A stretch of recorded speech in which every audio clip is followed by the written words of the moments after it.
are listening to episode, 112 of Paper Player. I'm your host, Tony, and I'm joined with Jeff, and the rest of the crew is dicking off somewhere. I believe JB's at Gen Con, and I think Josh is getting connected to himself in the woods. So, on a vision quest. Yeah, that's what they're called nowadays? Yeah. So we're going to take a bunch of peyote and just walk through the woods. Sounds dope to me, man, but... All right. Well, as usual, the best way to find us is via connecting to our link tree. If you go to our link tree, you can see all the different ways of getting to us. And then instead of doing the drawing in the beginning of the episode, we're going to do it at the end because I just hate how it drags on so long for the prep. So we're going to be holding off on that. There's 5 sweet cards you can win. Stick around and see if you won, or just find out on the YouTube when I post it there. But with that, Jeff, did you get any cool Magic in? Yeah, I've actually, the past 2 or 3 weeks, man, I've been playing a lot, more than I even used to when I was grinding. Yeah. It's kinda crazy. So they have the cube on Moto. Been playing that a lot. I went 3-0 twice with drafting goblins actually. What kind of cube is it? Like old cube? It's vintage cube, yeah. Oh, vintage. Okay. I didn't see Power 9, so I will. No, I did. Never mind. It is vintage cube. It ends tomorrow. But, man. Yeah, I've won back-to-back 3-0s with Gabos, and I'm actually 0-2 right now currently with, I went green-white because I just wanted to try something different. Yeah. And it was it's got Primeval and stuff, but it's just not good enough. I went and drafted Zendikar Rising with some friends on Sunday. Ended up going 2-1. I lost against the guy who won it all. His box, I forgot what his box topper. Oh, he opened Windswept Teeth, so that was really cool. He that is really cool. Out of it. I ended up getting the blue mythic MDFC land, so that was pretty cool. It was like $18, and I got a Valakut Awakening. Ooh, but that card rules. Yeah, I went red-white aggro with a bunch of landfall / land. Yeah, just landfall in general, kind of combos. Mm-hmm. It's a lot of fun. I do believe we're going to actually be doing a War of the Spark on the 20th before it's a bunch of coworkers and they go back to college. So we're going to do War of the Spark, so that should be fun. I was drafting that set. Yeah, the set does rule. But I'm playing Standard too. Wanted to state real quick, a lot of people have been talking, I've seen a lot of people talking about Modern versus Standard. I don't think it's a fair comparison. Standard rotates, Modern has just a giant pool. But I still think it's safe to say, hey, Standard is healthy. Yeah. Meaning it's not a bad format. If you're unhappy with Modern, try out Standard. There's so many decks, so many varieties. There's aggro. The only thing you don't have is combo, really, and I'm okay with that. You have control of mid-range, aggro. What more do you need? Right. But I've been playing a lot of Standard. Hopefully start preparing here this week. For next week, get to play Modern, or the Pioneer RCQ. Going to be playing JB's vehicles deck, so we'll see how that goes. Greasefang. Vroom vroom, baby. Yeah, I've been seeing some lists pop up where they're running blue instead of green, which is kind of crazy to me. Yeah, Spell Pierce is draw. Yeah. Well, I didn't know that. I thought it was just for Spell Pierce, but yeah. Well, it's Spell Pierce and card draw just to kind of give you a longer game if you need to go. Sure. Versus just all in. But I watched a bunch of the Pro Tour, which was cool. I know we're going to be talking about that. Yeah. I had a weird sleep schedule that week, so I was actually up when it started streaming. Same here. But yeah, overall, man, just been playing a lot of Magic. That'll change tomorrow because Baldur's Gate 3 drops tomorrow morning at 10 a.m. and I'm off, so I'm going to be playing that a bunch. Then at midnight, I get to go to Commander Master draft, so that'll be fun. Hell yeah, dude, that's sick. What about you? Nothing. I just watched the Pro Tour. I was really engaged in the Pro Tour and watching all the news coverage that came out with that. The MC, I think I linked to you earlier the video that I liked a lot where someone opens up an OG Zendikar pack and pulls a Tundra. Yeah, dude, that was so crazy. So cool. That's got to feel so great. That is super dope. Especially considering those tournaments at the MagicCons cost $120. Yeah. Yeah, they're pretty steep. Or sealed Zendikar, was it? Either way, it's just dude. If it was sealed, it was probably more, but yeah. Yeah. Those things are hard to come by, dude. Especially to get a print of OG one. I mean, someone had that old box, man. But it's pretty sick. Makes you hope that it just stuck Yeah. Printed some more, stuck it in there. Yeah, pulled the old what was that? Dominator United. Legends. Yeah, yeah. Brings in Sucks. more legends. All right. So, today's show notes we got JB's Dream Collection, which is themed after the Enchanting Tales, I believe, from the upcoming Throne of Eldraine set. We'll talk about Post Malone spending that Skrilla, the Pro Tour, which had a whole bunch of stuff, which shows a meta share of what the actual breakdown of all the decks were, the top 8, the winning deck, bans, and potential bans at the ban, the BNR that's coming up on August 7th, and then Barcelona spoilers, because a whole bunch of stuff came out. Some of the stuff they talked about at Barcelona, which they're going to be rolling back on Planeswalkers, because thank God, I think rare Planeswalkers have been the suckiest design, because none of them are cool, except for, the War of the Spark ones. All the ones that are, rare in the upcoming sets have all kind of just sucked. They've all just been, throwaway cards. Just to clarify real quick, because you have it saying one Planeswalker a year, they said My bad. one Planeswalker a set. Yeah, that's on me. Which is still fine. Yep. That means at most maybe 5 in a year. Mm-hmm. If that. 20.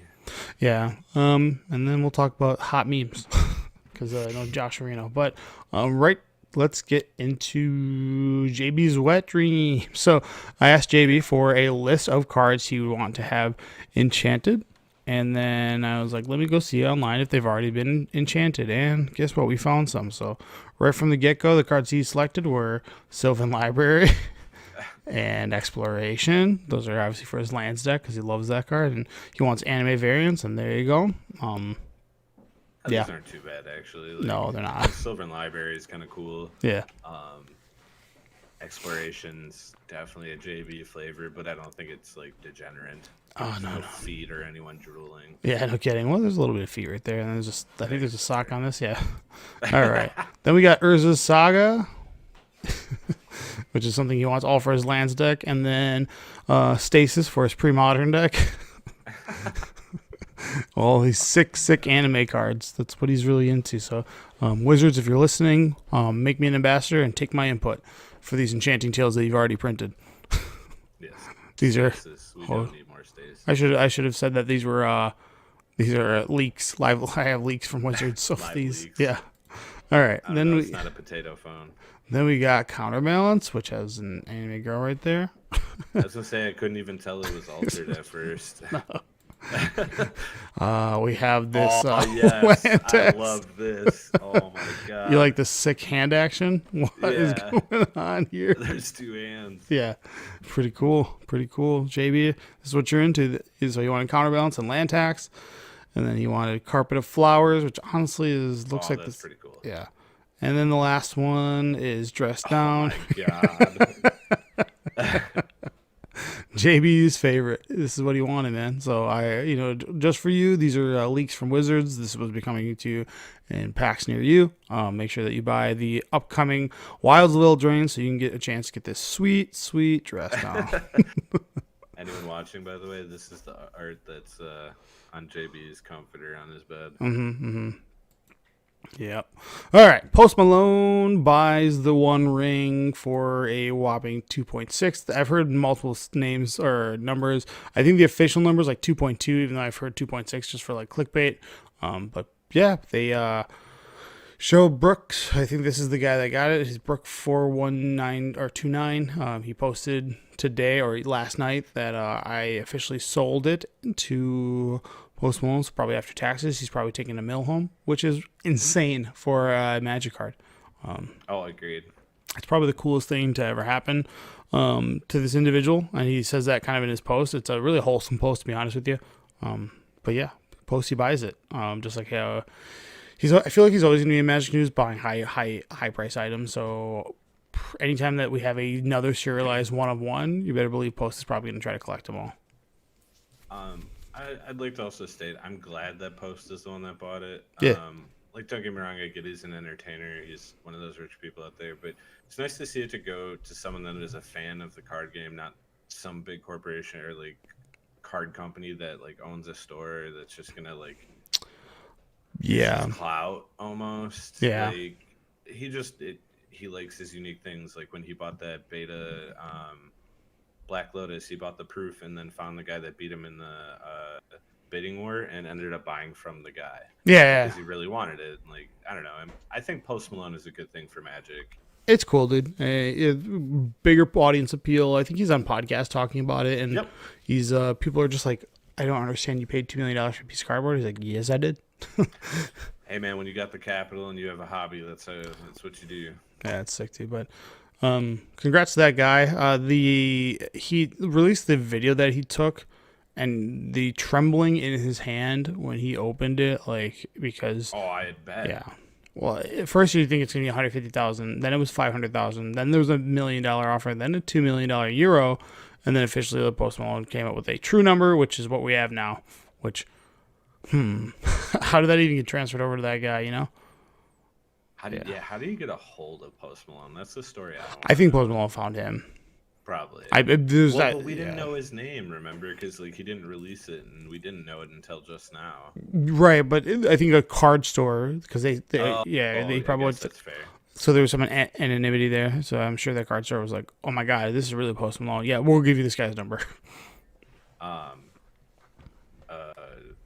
I was thinking about it earlier today of how I would have responded if I opened it. Like, obviously, I agree with him. I wish I could keep it if I would have opened it. I definitely would have sold it. Mhm. I have no desire to hold on to $2 million in one piece of cardboard, but I don't know if I would have been able to handle it. And part of me feels like I probably would have had a heart attack, like something like. It's like winning the lotteries, right? Like you just Yeah, there's this insane. I don't know. Opening the card, like I'd be so afraid, like, of like instantly damaging it somehow. Like I'd be scrambling for like a hard case, and then I'd be so afraid that that hard case wasn't enough. And where could I keep it where I would never or wouldn't have to worry about it until I Right. did get it graded? Like I think my nerves would have just taken a hold. I think at some point I'd want to ask someone else to do it for me, but then again, that's trusting someone else to hold $2 million for you. Yeah, you should have. One of the comments on our Facebook today made me chuckle. He was like, "Dude, I would have sold it for way less as long as Post Malone would have done a song with me." I'm like, what?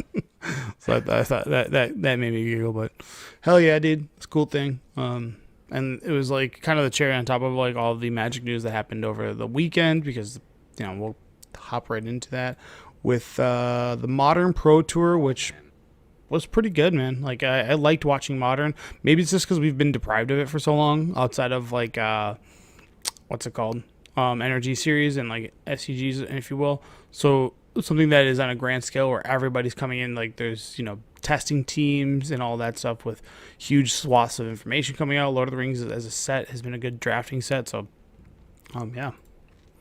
I was hoping, or not hoping, it was crazy to think, because I was like, man, there's going to be so much innovation. Like, there's going to be a new Modern deck. I'm excited to see what it was. Yeah.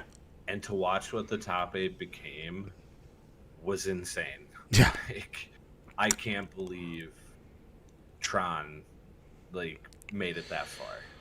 Yeah, so it's wild to think about what Tron, and they kind of break this down. Like Tron didn't have that big of a representation, but it definitely overrepresented itself, like in the the top 8. So with 3 copies, yeah.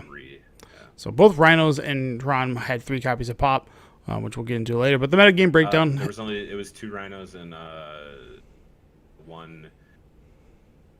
No, What's it called? It's Amulet Titan. No, it's 3 Tron, 3 Rhino, 1 Amulet Titan, 1 Rakdos Scam. Oh, you are correct. Yep. All right. So I hate that they called it Rakdos Evoke. Like everybody knows it as Scam, and on camera you guys see why it's called Scam. But the breakdown was Rakdos, Scam, 4-color Almanath coming at the second most played deck. Rhinos at number 3. Tron, which is like kind of a blast in the past, at number 4. Golgari Yawgmoth, 5. Dimir Control, 6. Living End, the 7th most played deck. Burn, hanging in there as the 8th. Izzet Murktide, dude, that deck has taken. It's definitely on a down spiral, and maybe it's because it can't utilize either Bowmasters or the One Ring. 5-color Creativity, which, man, that was like all the talk about how this deck sucks, because Wrenn and 6, and then Jeskai Breach, and then 53 other, or 19% of the field was other decks that you may not have heard of. But again, I know one was Merfolk because it had like an 84% win rate. did it? Yep. That's insane. Yeah. So yeah, that guy must have just 06 his draft. Yeah, he went 8-2 in modern, And then so 06 he had to because he yeah, needed 13 points to guarantee top 8 13 wins. You mean? or 13 wins. Yeah, I was Sorry. like, oh yeah, there you go. Yeah. So let's go into, I guess, the top 8, which I don't remember all these guys' names, but these are certainly a lot of familiar faces. Kai Bude being one of them, Christian Calcano, who used to be like a big player in the Midwest, and Yeah, then the calculator, man. yeah, and then Javier Dominguez, and then these other guys I don't really familiar. I've seen the guy in the right, I can't remember his name, but the other guys are kind of maybe newcomers or something going on with that. But yeah, the top 8 decks: Rakdos Scam, 3 Tron decks, 3 Rhinos, and then 1 Amulet Titan, which get to see a lot of Rakdos Scam doing all that. And then the copies of cards that are in your top 8 from Lord of the Rings that were new, which is Lorien's Reveal, which was played in all 3 Crashing Rhinos deck. Yep. And then 16 copies of the One Ring, which was lower than what we thought. And then lastly, 4 Orcish Bowmasters only coming up in Rakdos Scam. What do you think of the Pro Tour? What do you like? I don't know did you look at any of the metagame breakdown or win percentages? Kind of. I want to say, what was it like? Omnath had like the lowest. I know. Yeah, it got bodied pretty hard. Like 43% or something. Mhm. Its win rate, Yeah. which is awful, and that was the deck that everyone thought was gonna win it. Like I really did too. Yeah. Or what was Tron's? It was something like, wasn't it close to 60%? It was really high. It was like 58% because it just beat up on all the Dimir decks, all the control style decks, and all of the Omnath decks. It just mollywopped them. Like they weren't games. Cascade decks have problems with it because they just have inevitability. It's like, sure, you have 2 4/4s, but I'm gonna play Karn. I'll go grab Bridge until I need, like, to attack you. Like, they just have so many outs. Yeah. And I honestly think going forward, Tron is gonna, unless something comes out or someone finds something we haven't seen, I think Tron is gonna be the best One Ring deck. Yeah, it's natural. It's gonna have it. What pairs great with drawing cards? Being able to cast those spells right away. And well, you can do that when you have 7-8 mana on turn 3. Yeah. So not only are you going to be able to draw a huge volume of cards, you're going to gain protection, and then on top of that, you have Ancient Stirrings and cheap ways to go and get those heavy hitters, which I think all the lists that I saw were down to 1 Karn Liberated, which is just like if you 1 to 2, yeah. And then I think there was something else they cut back on too. I forgot. Oh, there's no more. I don't think I saw Ugin in there either. I thought I saw each list had like 1 maybe. Maybe. But what it's getting replaced with is they're running Caterpillars. Like, they run 1 on the board, some in the main, because then they can exile the ring. Or not Caterpillar. Haywire Might? Yeah. Yeah. That card's just crazy. Like, it's also an answer that's super cheap to Blood Moon, which is really good. Yep. You can go get it. It costs colorless, then you crack with a star, and you're able to just pop it. Like, you're able to get the mana. The Lorien Revealed or whatever. I think that card's really cool. I like the design of it. I think it's cool. You can search for just any land or island land type. It doesn't have to be a basic. Yep. Being 5 mana means that, like, you're not having to deal with them drawing 3 cards like on turn 3 or 4, which is fine. Like, it's a late game, sure, you get to draw, but I don't have to worry about you like out card advantaging me. So, like, it's a very fair card. And it's cool to see that Cascading Crash gets to, like, utilize this card, because otherwise all you're seeing are the creatures in the end or living end decks. Right. Yeah. So I think the biggest thing with this is, so it's like really rare that you drew 3 cards off the Lorien Revealed. So the Cascading or the Rhinos deck, it's the best Force of Negation deck, which is good against Tron, good against some of the stuff that Scam. Well, not great against Scam, I shouldn't say. It's good against like all the other like ring decks. So if you were playing ring decks and like you were tapping out, like if I played my ring and then you passed, and then I passed to you and then you went ring and I was able to force negation, I won the game. So like that's just agreed. Yeah. So mainly it's like you can either use it to go get a land count, which then you get to decrease your lands down. I think they were only playing 20 lands, which is like really crazy. But if you have 4 of these, I can go and tutor a land at, and it's also you can go get like any shock land. So it's like almost better than like a Misty in that sense, because you're just like able to pitch it, and it's the speed to do that. And then lastly, when you don't need the draw 3 or the land, you're like, all right, this is fodder for my what's it called? Yep. So pretty sick, man. I can't believe how dominant some of those Lord of the Rings cards were. Even that like Swamp Cycler was in there. He's in the Living Index. Just go get the they're swamp. also playing the red one, I do believe too. That gives they're playing like one of the green one. I think it's one of the red one and 2 of the black one. Nice. And then I think the Rakdos Scam has. I thought it had one of the black ones too. The 6/5. I think it plays one of it. Yeah. Like, not entirely sure. I didn't right. skim the list, but like I did see that card a couple times. Yeah. So. So I have a question for you. Mm-hmm. Do you think these cards were a problem? No, we can get into that. Well, it's, yep, that's why I brought it up. So there's a little section of like ban and unbans potentially, but this is the winning list. Ragavan, Orcish Bowmasters. Not running one.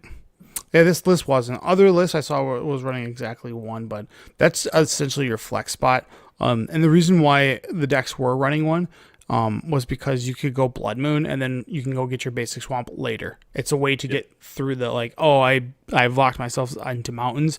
Let me go get my basic swamp so I can cast my black things, But yeah, so there was a key play that we saw that was, I think that was in the finals where he's at a Dothy Voidwalker. He plays Thoughtseize against Calcano. Calcano doesn't reveal his hand, just throws the Ulamog at them, and then just reveals his hand. Then Voidwalker casts Ulamog, and that's basically eating the 2 lands that Calcano had, and that was the end of that game. So yeah, these decks are pretty crazy. I think Fury's at an all-time high, and again, Fury is the card that destroys. Like, it's pretty good against Orcish Bowmasters, so like that's actually a great card to have because it cleanly answers both those things. And then Grief, the cheese effect, where when you're keeping a deck that's like Tron, that's mulliganing aggressively down to 6 and then even 5 lands just so they can get 2 pieces of Tron and then plus like a search piece. If you can just nail them with like a double Grief, you just kind of you scam them out of the game. You kind of just say, okay, good luck, and that's kind of how like matches were being played with that deck on camera throughout the weekend. Yeah, I think. I mean, we'll get to it obviously in the next section when we talk about it, but I don't think there's a better word to describe this deck than scam. It is. It can cheat. Everything about this deck cheats. Fable makes copies of things. Blood Moon, it cheats your opponent out of lands. Like all your Undying abilities, all your Thoughtseize ripping cards out of their hand. Like Ragavan producing more mana. Like, everything about this deck just cheats your opponent out of stuff or benefits you. Yeah. And I'm not saying like we need to ban this deck into oblivion. I don't think that's the solution. I don't think that would be healthy for Modern in general. But I do think something needs to be pulled from this deck. So I don't know. I mean, what would it be? Undying Malice. So then they would have to play a worse version. I think it's Fury. Fury is that's a pretty big ban. So I've seen a lot of people say Grief, and I understand like Thoughtseize abilities with Ephemerate abilities are gross. Like it does, but like that comes at a cost. Like that's 3 cards out of your opponent's hand also, and they're hitting you for 2 cards. So like that exchange is in your favor technically. Fury just stops so many things from being able to be played, where it's I wouldn't say an issue, it's just a problem. You can't play aggro ever anymore. Like, what aggro decks actually exist in the format that are good? Right. None, because Fury just comes down and does 4 damage how it feels like, and now you have nothing. Yeah. All right. That's fair. Otherwise, my other argument would be Dothy, because like it just leaves her on like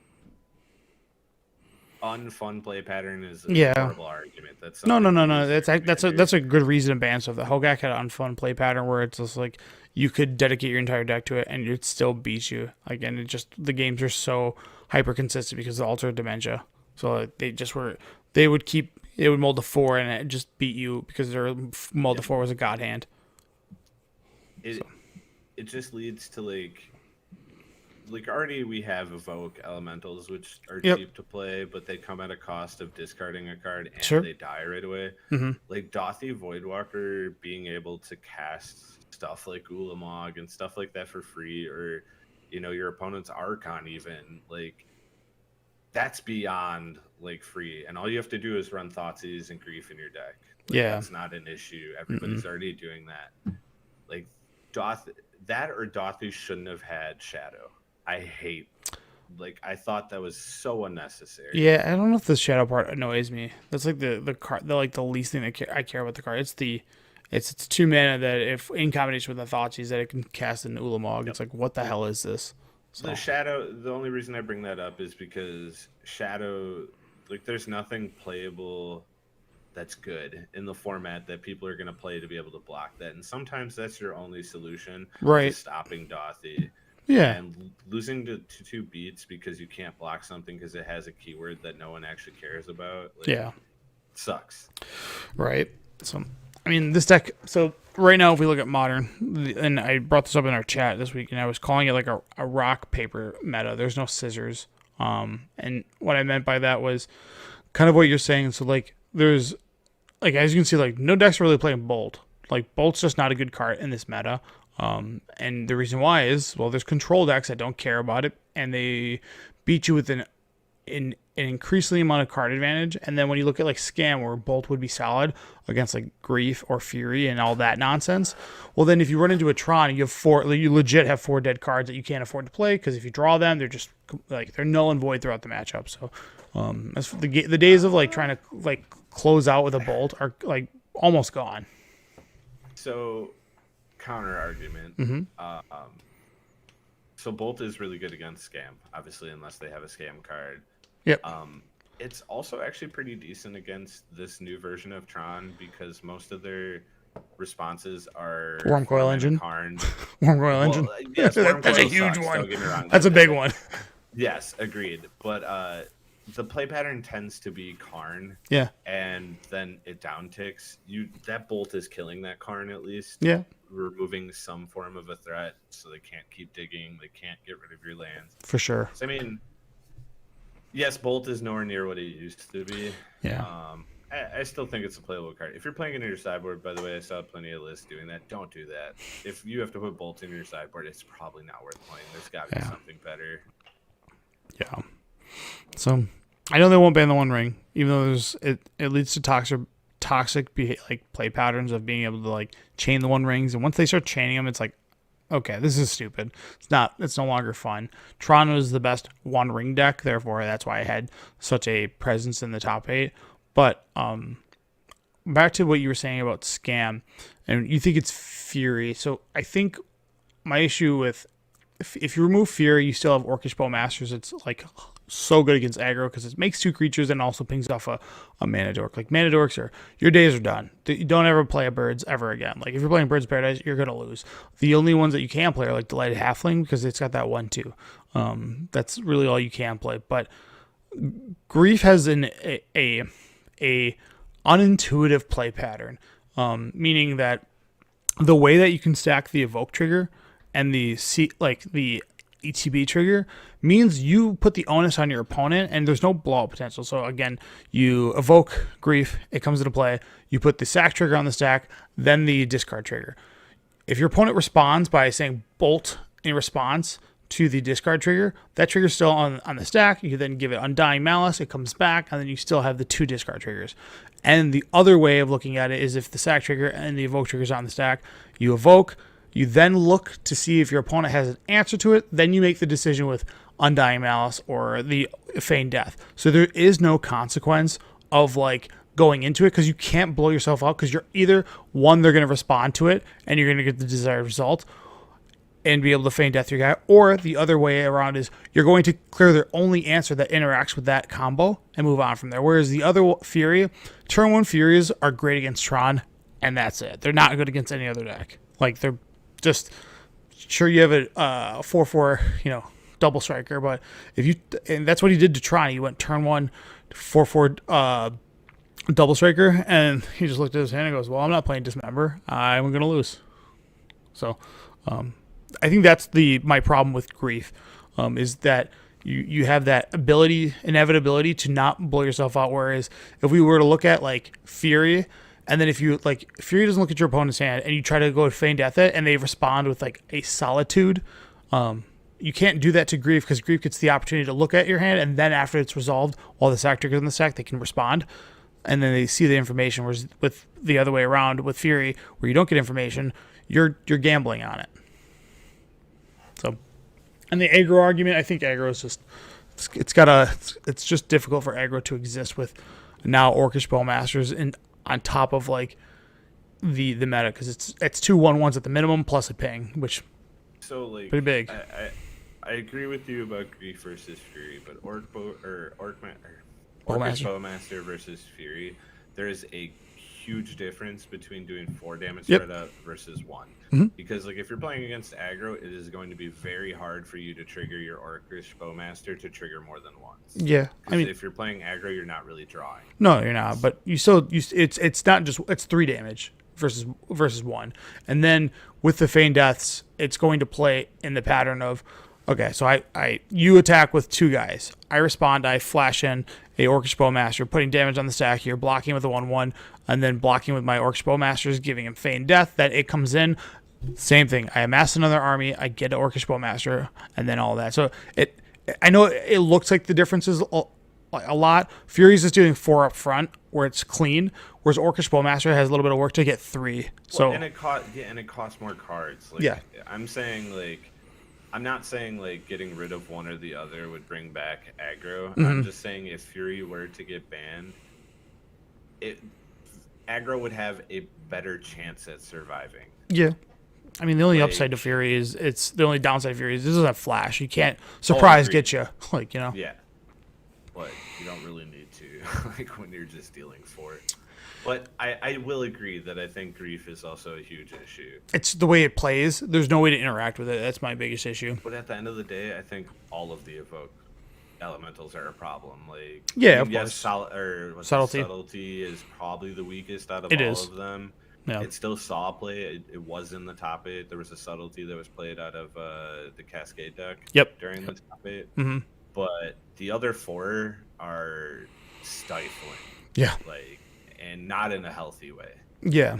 So, I mean, at this point, it's looking at the elementals and dictating. I mean, there was no solitudes, or I believe there was no endurances. Maybe there was in the team, or there was in boards. I think. Yeah. Like, I think Tron or not Tron, but Amulet Titan and Crashing. I think they both have it. Yeah, it's a free way for them to get. Yeah, it's a good way. End and stuff like that. Yeah, that's why you don't play Living End, because endurance is a beating, and your Force Negations does nothing against that. Hey man, I'm 2-0 against endurance with Mill though. Just to point that out. Yeah, endurance isn't a great answer to Mill, but yeah. So with this, I don't think we currently need a ban of some sort, but I wouldn't mind an unban. And there's been talks of like, hey, we're at the point now where it's like 90% of the cards are from Lord of the Rings, MH2 and MH1. What do we care if we just bring back old cards and see how they kind of go into the meta? And this is the classic me twin player every single time. Is twin going to get a ban? Yeah, please, please. I mean, I still got my 4 sitting in a box, so I'm waiting to break that bad boy out. So. Real quick too, I saw a post about what the top 10 cards in Modern are played, mm-hmm. and they are all from Lord of the Rings, MH1, MH2. Technically, one of them was printed before that, but that's the Cascade. What's the Shardless Agent? Yeah. Yeah. They're essentially all cards that came in that were introduced strictly through those 3 sets. From Modern Horizons. Yeah. I'm down. I've said this. God, for years now, Splinter Twin is not an issue. Just let us try it. Especially with Solitude existing. Yeah, let Solitude get good again. Let people play Solitude. Right? Yeah. By the way, you did bring up Control before. Control actually did the worst out of any deck. The Dimir one? The Omnath, yeah. Yeah. The Dimir one, like, it had a win rate of like 39. Yeah, I think people fell for a trap where they were playing Dimir on Moto, and Magic Online as though it's current, it's usually pretty behind. And with Pro Tours, like those guys are really conservative with their data. So like they don't, if they're on the verge of like a new deck of testing, they won't go spam it in like leagues or whatever, or at least do it because they all have well-known names. People know who they are and so forth. So like that Dimir deck is trash. All agreed, and they're play testing against people they know. They're not play testing on Moto Yeah, League where no someone might see their deck.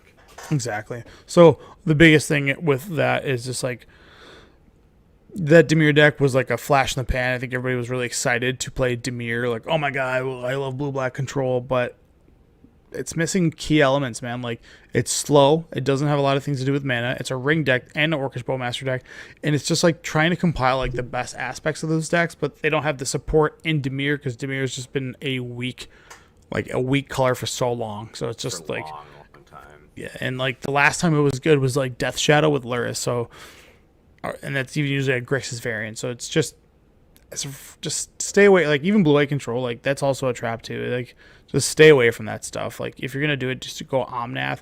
And now with Tron being a thing, like Omnaths have to drastically change their list, and they can't play Blood Moon because they're a 4-color deck. So I wonder what they'll play. More Boseiju, but Boseiju not good against. Boseiju has a real issue against the new iteration of Tron because they're, like you said earlier, they're capping out at like 4, and I think their high end is like 1 Liberated, and I believe they all have 4. They have like a Ulamog or maybe 2 Ulamogs, and then it's like 4. It's 4 Wormcoil because you just slam Wormcoil, and like when no one's playing Solitude and everybody's playing Fury, you're like, cool, like nice deck. Yeah, check this out. Lifelink, ever heard of it? So yeah, good Pro Tour. I think I want Twin to be unbanned. I'd like for the Artifact Land Cycle to be unbanned. I think it'd be okay. I think people would freak out at first because I think you would see a lot of like affinity decks pop up and stuff. Good.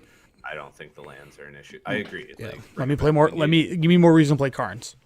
We need more variety in the format, to be honest. Like I'm not like, yes, there are a lot of decks. Like people kept bringing up, yeah, there was 43 other decks, but yeah, just because you can build a deck and play it doesn't mean it's actually a part of the format. Yeah. Like, anything below, like honestly, 1.5 tier, like isn't really a deck when it comes to modern. Like, yeah, occasionally you'll see them. Like when you saw the Flump deck go 5-0, that deck is not a.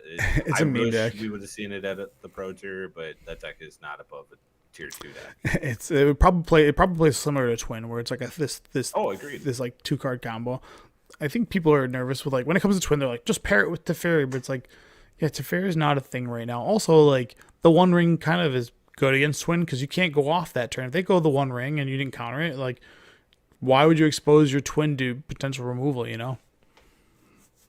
But yeah. And it's just giving your opponent like more time to find a way to stop your Twin combo. Yeah, I mean the only upside to Twin, and this is like a play that you used to have to make a lot, which was like playing Snapcaster Mage. By the way, that Dimir deck plays like 3 or 2 Snapcaster Mage, and in 2023 Magic, Snapcaster doesn't hold up.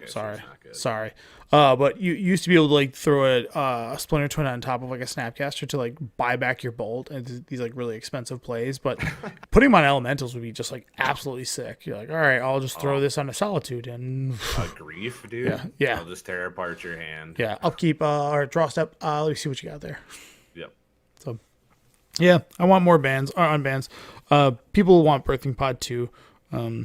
I still think that card would be fine, but yeah, I think so understand too. The concern. Just let's like the worst they could do is do what they did with Golgari Grave Troll, where they unban it, the community breaks it, and then we go right, can't do that.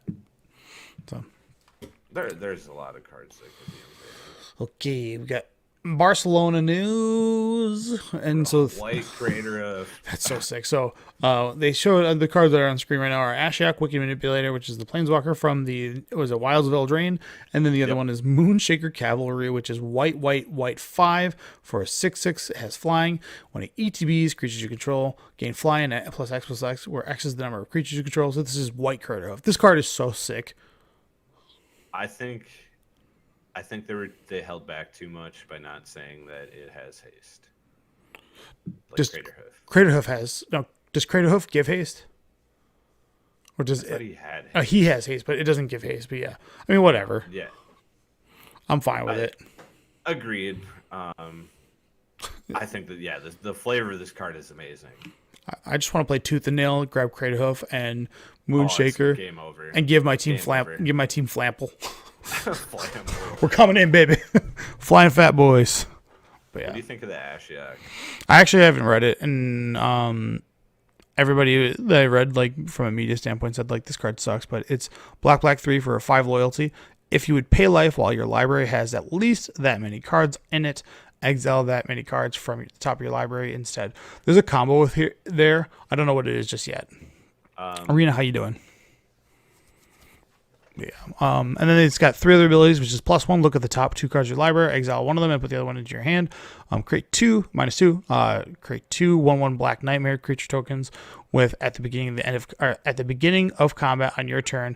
If this card was put into exile this turn, put a 1/1 counter. Card was put into exile. Oh, okay, gotcha. So, okay. So the nightmares have that ability, and then -7. Target player exiles the top X cards of their library, where X is the total mana value of cards you own in exile. So like it's kind of like a self-fulfilling prophecy, right? So in EDH, you play this with Toxic Deluge, and it's another way to Thoracle. Yeah, that's a good one. It's got that ability onto it. It's also Necropotence. You can just Rena, I'm doing good. Thanks for asking. Yeah, I don't know. This is probably an EDH card. Someone will break it where they'll identify a pay life ability that you want to flip your deck and put it into exile, whatever that may be. So, don't know what it is, but yeah, the card's sick. Sleight of Hand is going to be now in Pioneer, which I like a lot. So, good on that reprint there. Oh, agreed. I actually didn't know that was revealed, so that's awesome. Yeah, it was. So I like the old art where it's like the 3 hands, like the lady looking at you, like, "What's up?" Tough Cookie, just some random uncommon. This is showcasing some of the mechanics. Yeah, it's a Food's back in this set. Then another card, this Talion the Kindly Lord, which is 2 blue-black for a legendary 3/4 flyer. When it enters the battlefield, you choose a number between 1 and 10. Whenever an opponent casts a spell with a mana value, power, or toughness equal to the chosen number, that player loses 2 life and you draw a card. So you can say 1, and then like the brainstorm decks are like getting bodied.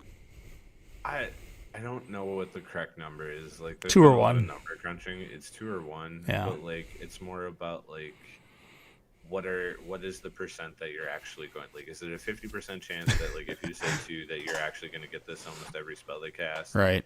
Like because I think it needs to be higher than 45% for this card to be good. I mean, it's got good like baseline stats. It's a 4 mana 3/4 flyer. Like it's not good in any format. It's like good in limited and then probably standard maybe. Commander. Yeah, people like it in Commander too. EDH, you just name one. Yeah. Oh, nobody's casting Soul Ring against me.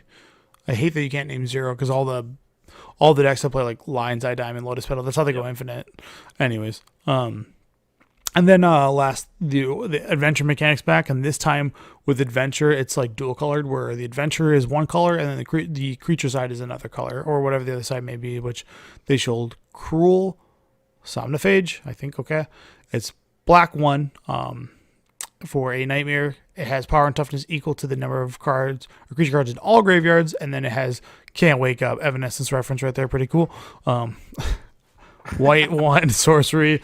Yeah, exactly. I should have had that drop ready. Damn, I blew it. Target player mills 4 cards, so it's supposed to be like feeding itself, where you mill on you mill them, and then you play this, and then get a 2/2 or 4/4, whatever that may be. So was the Black Goyf, was it Mortivore?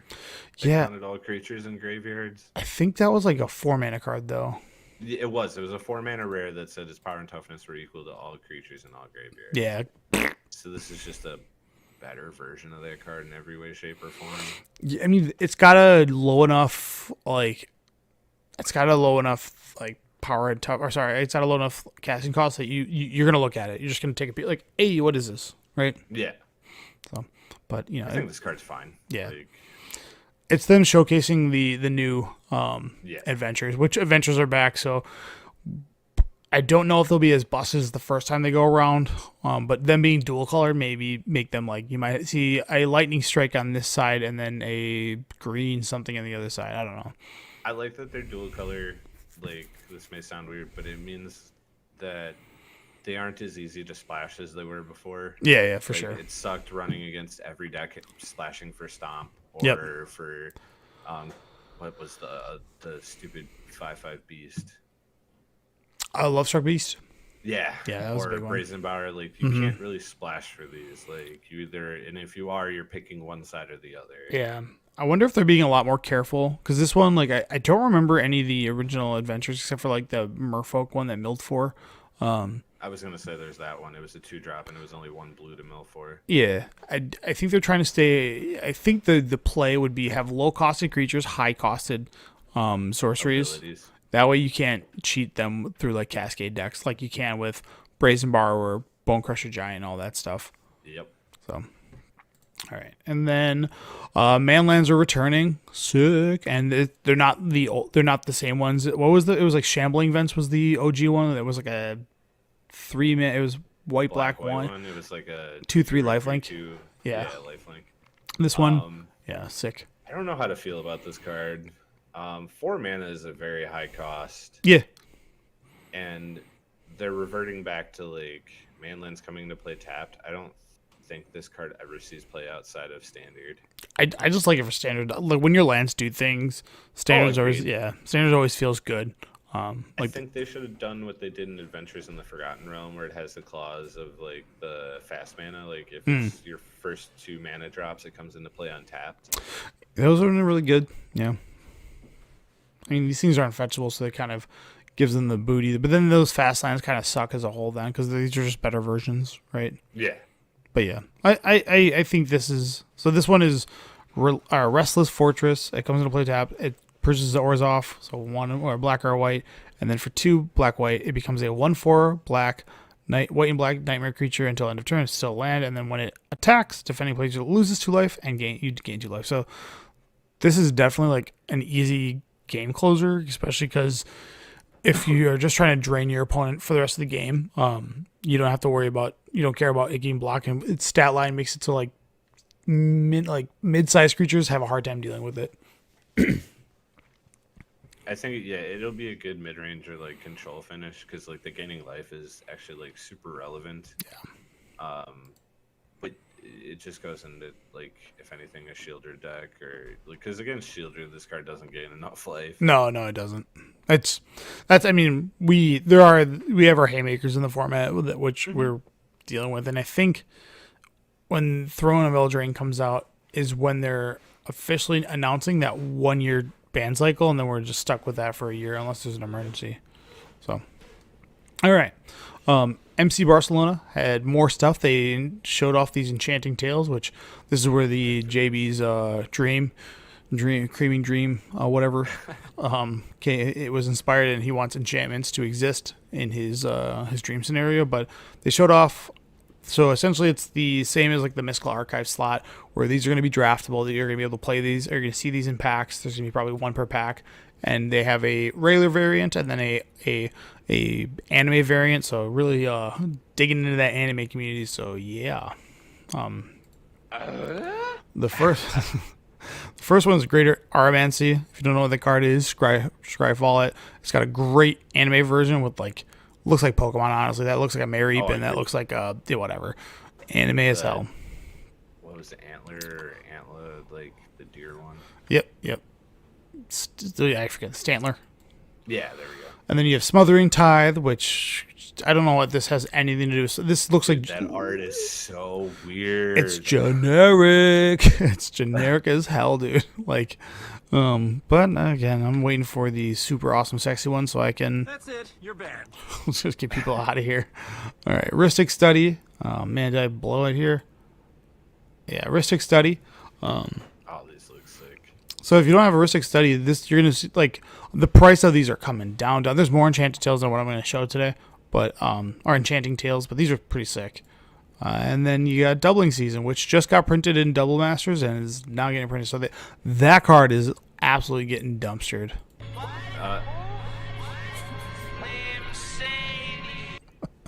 I also do believe it's in Commander Masters. That's what I'm saying. Yeah, it's in a printing, and then it's coming out in the next set. So it's got 2 printings back to back. I'm okay with that. Knock them prices down. Yeah, By dude. the way, the goose art is the best. This one right Oh here, my god, yes, the 8-headed goat or goose. Yeah, yeah. Either or, these are both. They look so cool, man. I like this, but yeah. And then they revealed a bunch of Doctor Who stuff. I wish I would have paid more attention to the details. Is Doctor Who like a set or is it a Commander set? It's not. So I thought it was going to be what it is it is commander sets, Yeah. but they're going to have collector boxes for it. So weird. Like I kind of hate that. Whatever. You know what? It does. I'm okay with it because it's going to make the decks cheaper, hopefully. Yeah. Because everybody's going to want the pimped out art from The Doctor Who. collectors. Yeah. All right. It looks like the Doctor Who set is going to deal with like all the weird like timing things that exist, vanishing, suspend, all that stuff. So that's kind of in theme of Doctor Who. I don't know much about it. I know we kind of went over that, but the cards that did some of them, they reveal like 4 Nox, which is white and 2 for an enchantment, has vanishing forth, being your pre-combat main phase. Draw a card. This is white's Phyrexian Arena. Bad for Arena. Well, I mean, just get a couple more counters on it. Copy the enchantment. Stack them, baby. You don't take any life for it. And it's not during your upkeep. It's during your main phase. And it doesn't cost life. All right. Yeah.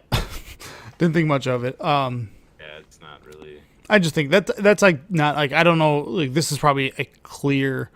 I don't know. It's probably a clear reference. Yeah. Like my girlfriend's hugely obsessed. I've been showing her the cards as they come out, and she's like, "Oh, this is from this," and I'm like, "Yeah, I Sure. know what you're talking about." Yeah. Then you have the Face of Bo, which is 1 in Jeskai for an 0/4 Alien Advisor. Tap, you may cast a card with suspend from your hand. If you do, pay its suspend cost rather than its mana cost. Activate only as a sorcery. Restore balance. Yeah, pretty big one. I want this altered to have Zoran Alright. from Power Rangers. Is his name Zoran? Or I thought it was like Zolt. No, it's maybe is it Zoran or is it Zordon. Zordon? Yeah, there you go. All right. Because Sick. it's just a floating head in a tube. Like, Yeah. Rangers. But I like this card. You can do some crazy stuff. You can play Hypergenesis for its suspend cost right away. Yeah. Granted, not in these colors, but That's so funny, dude. Yeah. I do like that it's an alien. oh my god. Yeah. All right. We got Rose Tyler, which these are like the pimp variants that you see on the right, and then the one on the left is like the one that comes to the deck, or a version that's or whatever it's called. So this The one, art is, yeah. Yeah. So the full arts are from the collector booster. So I wonder. Oh, it's for each time counter on it. I thought when I first read it, I was like, dude, this card's nuts because you go turn 2 this and then Greater Gargadon and have 9 counters and give it 11/11. Like, is this the combo? Not that good. It's got keyword Bad Wolf, not a thing. Whenever Rose Tyler attacks, put his time counter on it for each suspended card you own and each other permanent you control with a time counter on it. So I guess it gets big. I don't know. Attacks. Put a time counter on it for each suspended card you own and for each other permanent you control with the time counter. So it can have time counters without being suspended. Is vanishing considered a time counter? Probably not. It's a vanishing counter. I have to assume that. I don't know. I'd like to know what they're dictating a time counter on, but it sounds like because how else would a permanent? I guess if you had multiple roses, they would have time counters. I don't know. Maybe there's other cards that add time counters somewhere else. Who knows? I see where they're going with the art of the special ones with the blue and it being like the TARDIS. Yeah. But I hate it because these cards are white cards and they look blue. Everything looks blue. It's all blue. Yeah, So I blue hate mages, you got what you wanted. All right. Another one is Sarah Jane Smith, who is a 2-mana 2/1 legendary creature. Whenever you cast a historic spell, investigate. This ability only triggers once each turn. Boo, weak, sauce. Get this don't crap think- out of here. Do you think they really needed to limit it to once each turn? Yeah, vintage. I guess, but I'm sorry, vintage isn't a real form. I I know, heard people say it's not. It would be so good in Affinity because it would double your Affinity count because you would cast a creature, an artifact, and get a clue that makes so whatever. Cards medium at best. And this is probably the card that pops off the most, to be honest. Um, Yasmin Khan, which is red 3 for a 3/3. Exile the top card of your library until your next end step. You may play it. That's it. So it's just tap, draw a card, or Than the exile. last card. Yeah, it's a Doctor's By Companion. the way, all of these, have Doctor's Companion, meaning they can be companion or paired with A doctor. your commander as long as it's a doctor. Hell yeah, dude. It's just another word of saying friends forever or whatever. Davros, Dalek, Creator. God, it's got a lot of words. 1, and Grixis, a 4-mana total for a creature that has menace. At the beginning of your end step, create a 3/3 Dalek. Is it Dalek? Yeah, Dalek artifact creature token with menace if your opponent lost 3 or more life this turn. Then each opponent who lost 3 or more life this turn faces a villainous choice. You draw a card, or that player discards a card. So Okay. the villainous choices, either they discard or you draw. Cool. Does that thing have no teeth? Is that all gums? Yuck. This is pretty gnarly looking. All right, medium. Missy. This is the Time Lord Rogue. 3 for Grixis, so for a 6-mana card total. Whenever another non-artifact creature dies, return it to the battlefield under your control. Face down and tapped. It's a 2/2 Cyberman artifact creature. Okay. Cyberman. Yeah. At the beginning of your end step, each opponent faces a villainous choice. So this theme of the Grixis deck seems like it's all villainous choices where your opponents choose something negative. Each artifact creature you control deals 1 damage to that opponent, or you draw a card, and chaos ensues. Whatever the hell that means. Yeah, we don't know what chaos ensues means, unless this is specifically for plane chase. Maybe. Isn't the negative ability called chaos? That would make sense because she is a Time Lord, and she makes Cyberman. Yeah. I wonder if there's a way to flip these all up. All right, River Song. This is the hot one that people have been loving. This made that 1-card Time Stream Navigator go from $7 to $40. So if you didn't get them, good luck. This is your last chance to probably go to bulk or go to like shops that have bulk areas and get them for cheap. But 1 red and a blue. It has Meet in Reverse. You draw cards from the bottom of your library rather than the top. Great, love it, sick. And then it has spoilers. Whenever an opponent scries, surveils, or searches their library, put a 1/1 counter on River Song. Then River Song deals damage to that player equal to its power. Flavor for this card is insane. This is one character I actually know about from Doctor Who.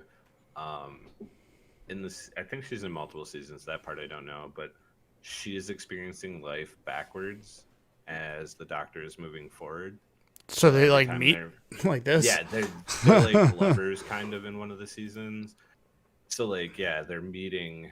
Like she's seen everything that's going to happen to him, and he's experienced everything she will experience eventually because she's moving backwards. So draw from the bottom.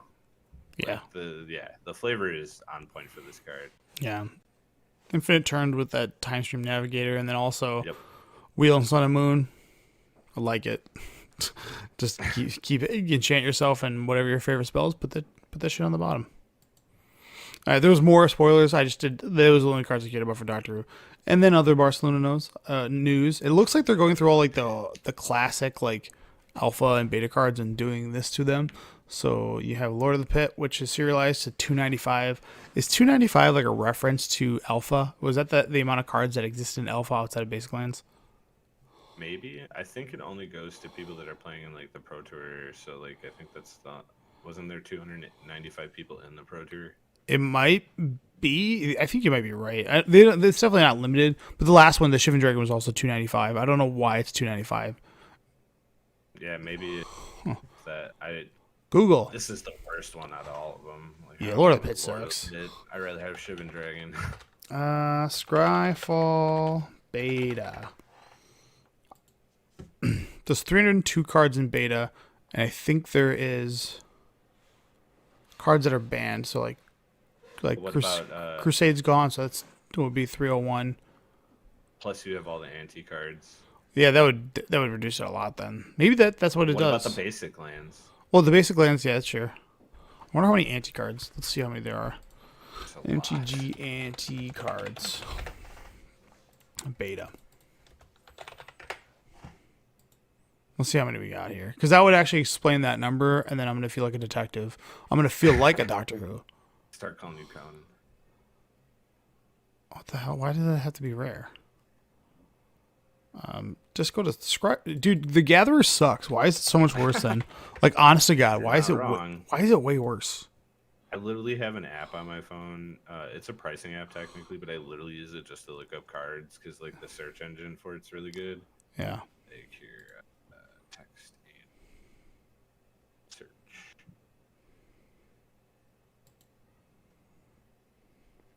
So there's a total of 10 cards of the game of Magic that have anti, Okay, which is Demonic Attorney, which I believe is in. that's Beta? a card, isn't it? No. That's yeah. It's one. Isn't there that one bird or whatever, the one that you and JB were playing? Jewel Bird, yeah. So there's Contract, Dark Attorney, Jewel Bird, which I think comes from Arabian Nights, so that's not even in that. What the hell's Rebirth? Is there really only 3 anti cards? No, that can't be right. No, from Beta. Dark Pact, okay, that's the third one. No. Anti was an ability, right? No, it wasn't. It was just like a card. It was like, if you're playing for anti, do this. If not, take this card out of your deck and replace it. Anti in Beta. Just for the love of God, just show me Beta Edition. The rarity does not matter. And then refine search. Here, no, you bastard. I guess there was only 3 anti cards in Beta, which is Contract from Below, Dark Pack, and Demonic Attorney. What the hell? They must have been like, yeah, we're done with anti immediately because it sucks. What a bad. Probably because like didn't they almost got in trouble for it because it's like turning it into actual gambling. Yeah. Cool. So maybe if there's more, I'm sure someone will tell us. I could have sworn there was a red card with anti and a white card with anti, but I'm looking through Beta right now and I can't find anything. How much are these Lord of the Pits going for? There was only 295 of them, so someone was asking for like $8,000 on one of them the other day. Jesus. Same with the Yeah, Shivan and I read- Dragons. I feel like Shivan Dragon's at least iconic. Like Yeah. I don't know. No one cares about Lord of the Pit. This card is terrible. Okay, so if there's 3 anti cards from Beta, that brings it down to a total of 295, and then there's ban cards like Crusade, which brings it down to 298. Is there any other cards that they would not allow? So there was 302. So let's say you have the 5 base. lands. Yeah, that would be 297 with the 3. With the 3 anti cards, that would bring it down to 294. Yeah, apparently there was anti that only existed in black. Man, black got the shit into this deck, huh? My How many God, people were at the Pro Tour I think it's more looking right now because it should say on for sure. top 8. Top 8. All right. Nicholas. Hold on, was there artifacts had anti? Wasn't Nope. the Jewel Bird? No, that comes in Arabian Nights.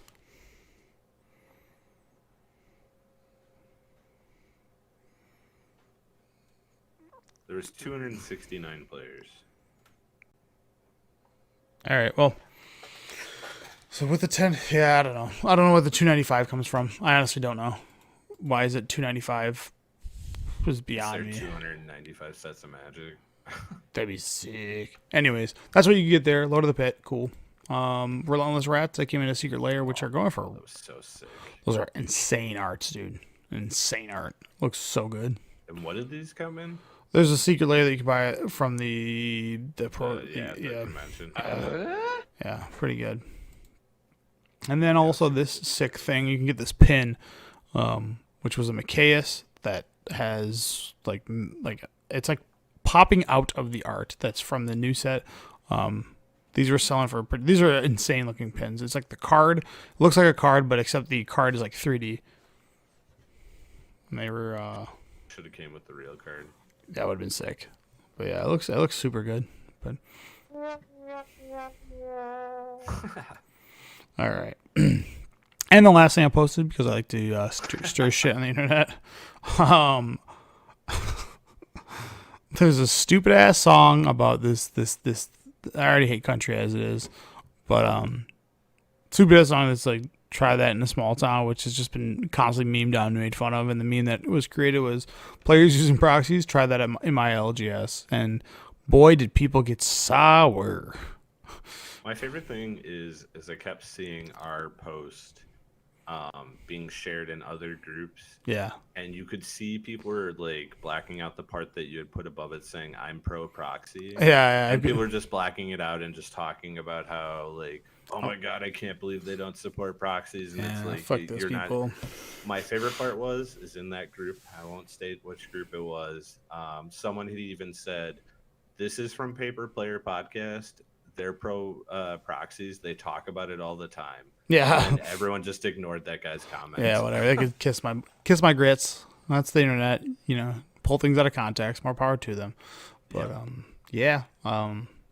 I just thought it was funny because the song is heated and it was a good meme, and it made the amount of people that were like truly like, yeah, this one individual was like, you can't win poker with Monopoly money. It's like, yeah, but actually the chips are Monopoly money. That's not actual physical cash representation. Like, there's not $44 billion of chips. They just use that as like a figurative number. When they play a tournament, it's last man standing. And when you play a poker tournament, you don't need materials other than an entry fee. So that's like saying at a Magic tournament, you don't need materials. You just would need an entry fee, which that's what you're playing for, is prize of the entry fee. Yeah. Anyways. Gatekeeping. That's all it is, man. Yeah. It's just the guys that want to stay top dog. They're like, I spent $4,000 on my CEDH, and I hate when people play fake mana crypts because when I lose to them, it's bullshit. It's like, it's not. And don't play. Yeah, go find it. Again, the best part about Magic is you can curate your experience. You can think you're like with like-minded people. It's so funny. And it's a store that doesn't allow proxies. More power to you. But for those dipshits, yeah. All right. I think that's all we got today, Jiff. Okay. Yeah. You gotta come up with a hot take to make up for Josh not being here. All right. What's if you had to pick, do you have any enchantments that you want to be in the Enchanting Tale? I mean, Blood Moon's clear. I know that. I was gonna say Blood Moon, but how do you even make it cool? How do you animate a Blood Moon? Dude, you just take the one from Naruto, the Infinite Tsukiyomi. That's pretty sick.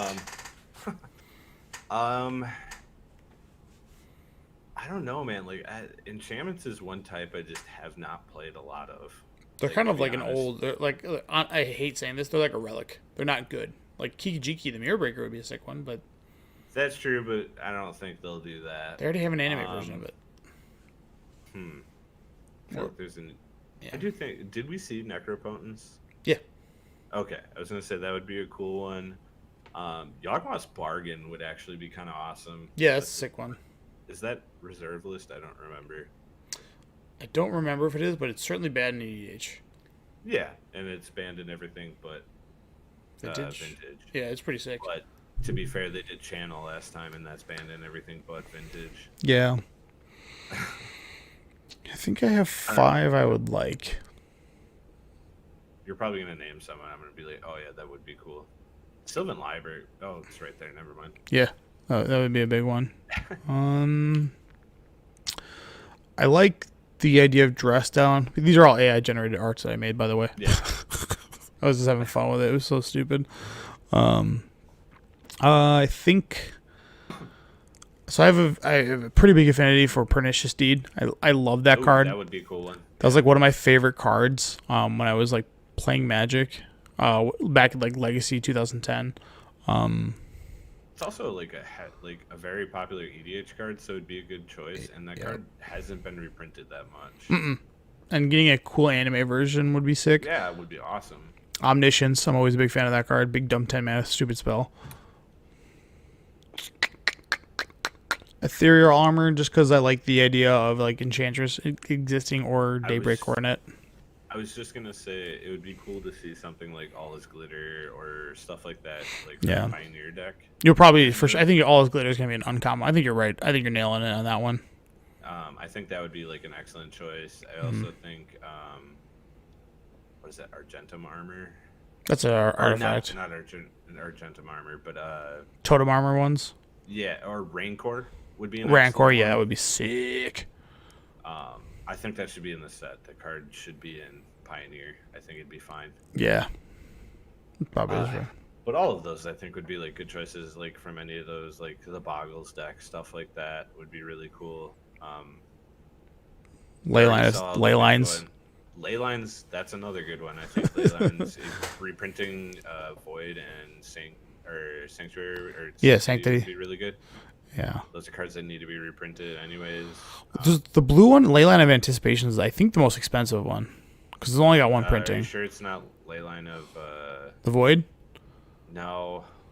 Sanctity, Is Anticipation the one that gives you everything flash. Flash? Yeah. So Singularity used to be worth a lot because of EDH to stop like big go wide decks that make Yeah. tokens. I can't But remember don't think that Leyline. card is- Like I thought. Singularity gave everything legendary. Yeah, that's pretty cool. Does that include lands, basic lands? I think it specifically said creatures. Oh, fart. But the green one, actually, the last green one that was printed, I think needs a reprint too. The one that was banned in Pioneer for a bit. Yeah, I'm gonna put it in Leyline. So there's actually Leyline Binding wouldn't be a bad one either. That's not a bad card. Pulling this up here. So we have Leyline of Abundance, which let's see what That's the price. the one. Yeah, I was thinking of that one. Probably could use a reprint. Didn't it get I mean, banned? it's not expensive. Banned in but- Pioneer. Oh, it is still banned. I thought it was unbanned. Nah, body that shit. It's $3. And then Leyline of Anticipation. Oh, I didn't know they put that in the commander deck. $4. In my head, I thought this was more. It was before the reprint. Oh, damn, dude. Did not know that. Take back Card's what I still said. excellent. Yeah, cool card. Leyline of Combustion. Okay. Leyline of Punishment this card's not worth anything anymore. No. Leyline of Punishment used to be worth a lot of money. This probably still is. Oh, it's like I never thought about this for Against the Ring. Holy cow. this. Damage Damage. can't be prevented. Yeah, pretty sick. Maybe that's what I wonder if a burn deck was Oh playing man, that. against Burn. I didn't even think about that. Oh, I gotta wait like 4 months. What does this one do?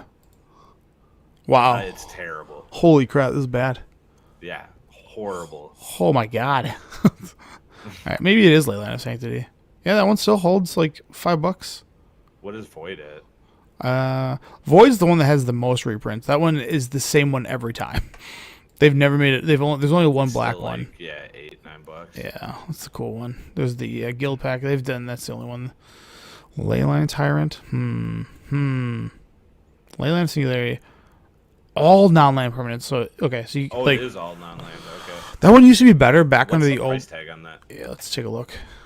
$3. Oh, like $3. It used to be better when like the legend rule was the old legend rule. So if like you had a Ristic Study and I had a Ristic Study, they both died. Yeah, And now it's like farts. But it's really good with Terrestodon. oh yeah, dude. Nobody gets nothing. Oh, you know what actually is a pretty good one that could be in there? I know it doesn't see as much play in the Omnat decks, but what was that? Abundant Growth or whatever, the 1-mana one? Or Utopia Sprawl. Utopia Sprawl's like Torpedo Straw, yeah. yeah, Sprawl. That one's like randomly worth like $5. Yeah. I just had a secret Yeah, layer drop. Maybe it won't get one. Whatever. Those put away. Just $5, dude. So sick. All I right. think mine are from that too, from Dissension. There's actually one thing I forgot to mention. So today, Morrow or Rosewater released his what's it called? State of Magic, State of Design 2023. We went over this last year for 2022. It just talks about like overall Magic design in 2023 and or the 2022, the last standard cycle and like what they learned. And the highlights and so forth. So they talked about highlights, and if you want to, it's actually a pretty long article. I love reading these because it kind of you get to see in the mind of like what they tried and then what they discovered from the community. So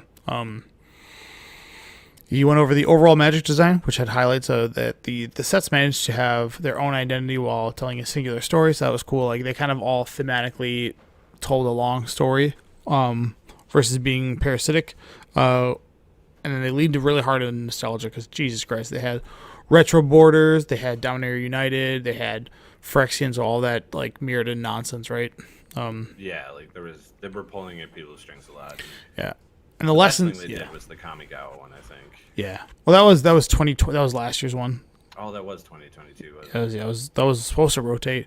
And they said the sets were a little too creatively insular, so I think that means like they weren't mixing well with one another. And then the sets were more polarizing than normal, meaning that there probably was like the shield rid of the set, right? Whereas like this is the chase card, Leyline Binding, this is the chase card, and then there needed to be more synergy between the sets. So that probably speaks volumes to just like with new Infect, right? Yeah, and just like the fact that like every deck was just a mid-range pile of all the best cards from everything instead of like where it used to be where you had tribal and all these things that synergize together, and now it's just like, all right, what's the best card from the set? Let's shove it in the deck. Yeah.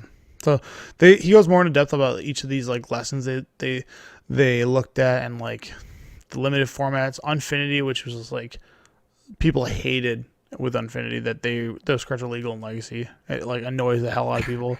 And he's like, the sticker was just stupid. Yeah. Talk about all that. Phyrexian will be one.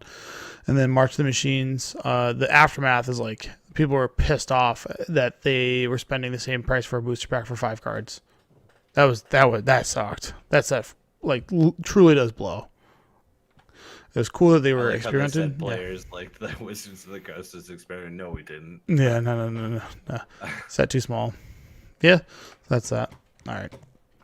And the last thing I'll do is the raffle. But real quick, I have a hot take. Take it, dude. My hot take is that there actually is going to be no bans on Monday. What? No bans or unbans? Nope. Yeah. Not saying I agree with it, but that's my hot take. I think there's going to be nothing. Wizards isn't going to touch anything. And if they do, it's... Yep.